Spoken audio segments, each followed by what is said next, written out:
mata esses lugares, nós estamos matando um valor histórico importante, que é o valor, inclusive, de qualidade de vida. Pode passar.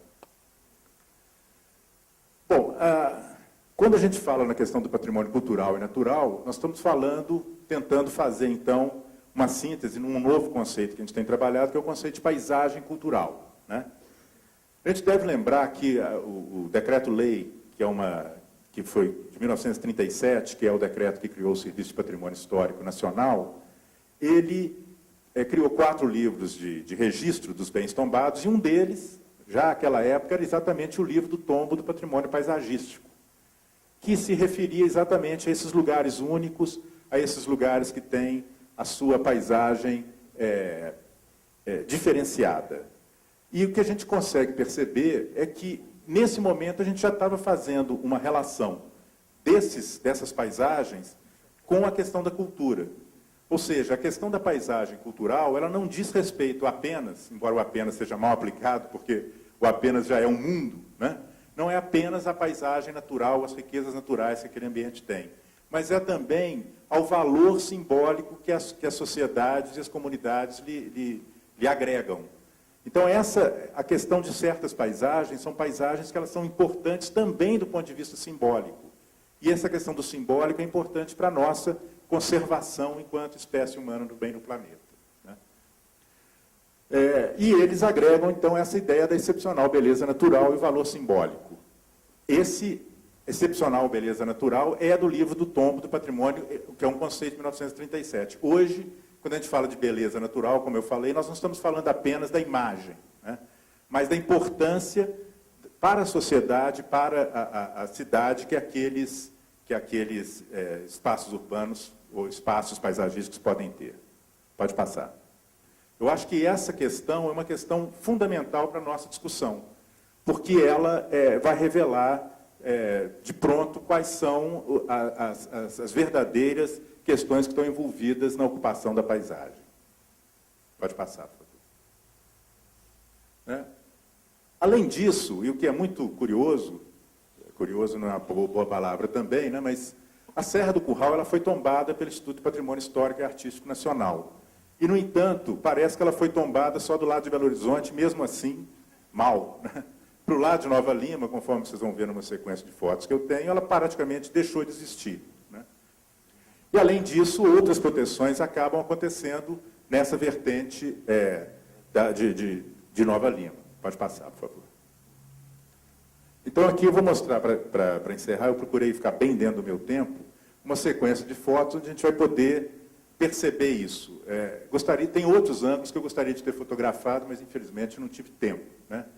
Essa é uma foto onde a gente começa, quer dizer, ali na entrada da Vila Castela, ali, logo depois do shopping center, né, em que a gente começa a perceber como é que os prédios estão invadindo, né? Lembrando do Zé Carlos Carvalho falando do Rio invadindo a cidade, aqui a cidade efetivamente invadindo a natureza e a paisagem natural. Pode passar.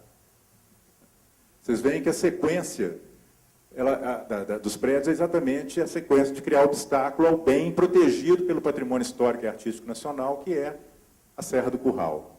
Pode passar. Aqui, embora não seja vertical, mas a gente consegue perceber, né, o obstáculo branco, né, colocado à frente da percepção da serra. Pode passar. Mais uma vista, né, da ocupação da Serra do Curral. Pode passar. Aí a gente também pode perceber a questão da ocupação urbana, né? Nós temos aqui...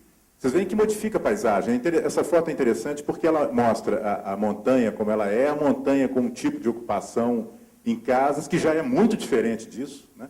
Perceptivamente muito diferente, e perceptivamente e simbolicamente muito diferente.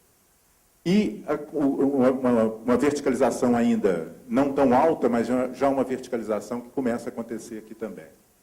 Pode passar. Vocês reparem que ela, embora não seja muito vertical, embora um projeto de um arquiteto que eu considero dos melhores arquitetos de Minas Gerais, mas ele já muda o perfil, exatamente o perfil da paisagem. E dizer que a verticalização, ela libera terreno no térreo para que possa ser dada continuidade à paisagem, a gente vê que efetivamente isso não acontece, né? O próximo slide, passa, por favor. Tem um outro. Passa o outro, por favor.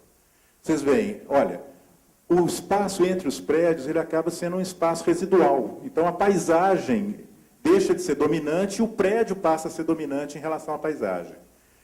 Se o prédio fosse mais alto, isso aconteceria ainda mais, porque mais território na base do prédio seria necessário para que o prédio pudesse ter os serviços que a categoria econômica que compra esses edifícios exige que você tenha, né? O tal do espaço gourmet, raias, e, enfim, todas essas coisas, né? Essas facilidades, né, urbanas. Então, o que acaba acontecendo é que se vende, né, a ideia do edifício como sendo um edifício vertical num cenário natural, e o que acontece de fato é a ocupação e a destruição desse cenário natural, voltando a um espaço urbano, né, um espaço urbano convencional. Então, não deixa de ser uma propaganda, de certa forma, enganosa, né? Porque nós vamos morar no meio do mato, mas, na verdade, o que vai acontecer é que a gente vai morar em edifícios com modelo, tipicamente, modelo urbano. Sim. Pode passar. Vocês veem também, aqui na mesma região de Nova Lima, já os prédios mais altos. Pode passar. Pode passar. Nessa foto, a gente não vê mais a Serra do Curral, né? Tombada pelo patrimônio, e vê o avanço dos edifícios em direção a Nova Lima. Pode passar. E essa é a paisagem natural, onde, eventualmente, seria construído onde seria verticalizado e construído um modelo de verticalização mais contundente, vamos dizer assim, né? Bom, eu comecei com uma fábula e vou terminar com outra, né? É a fábula da galinha dos ovos de ouro.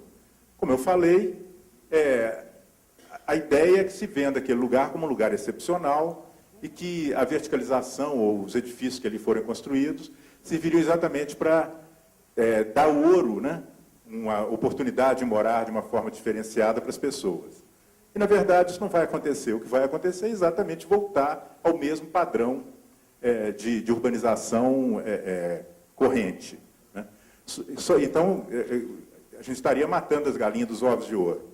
Só que, nesse caso, é muito pior, porque nós estamos matando a galinha de ovos de ouro, mas a galinha de ovos de ouro pertence não só a uma pessoa, não só ao dono do terreno, mas pertence a toda a população. A galinha e o ouro pertence a todo o povo. Muito obrigado. Agradecemos ao professor Flávio.